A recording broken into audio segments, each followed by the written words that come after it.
Hello viewer, welcome to this video.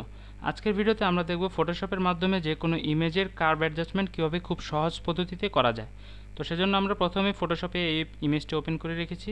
এবার আমরা এখান থেকে যাব কার্ভ অ্যাডজাস্টমেন্ট, এই কার্ভসে ক্লিক করে আমরা কার্ভ অ্যাডজাস্টমেন্ট লেয়ারটি নিয়ে নেব।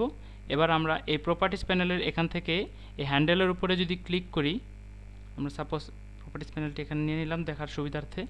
তো এখানে যদি হ্যান্ডেলের উপরে ক্লিক করে হ্যান্ড টুলের উপরে ক্লিক করে যদি আমরা যেই স্থানের কালারটি চেঞ্জ করতে যাচ্ছি সেখানে যদি ক্লিক করে উপরের দিকে টানি তাহলে ব্রাইটনেস বাড়বে, নিচের দিকে টানলে ব্রাইটনেস কমবে।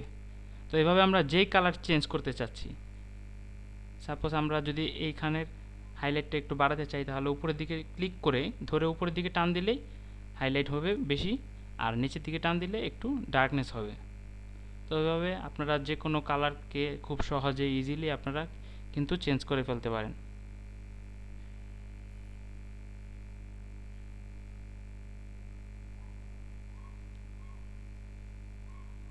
সিমিলার পদ্ধতিতে যে কোনো কালারের যদি আপনারা চেঞ্জ করতে চান তাহলে এভাবে করে আপনারা ট্রাই করতে পারেন। তো আমরা বিফোর আফটার দেখি, দেখতেই পাচ্ছেন খুব সহজেই আমরা কিন্তু কার্ভ অ্যাডজাস্টমেন্টের কাজগুলো করতে পারি এইভাবে।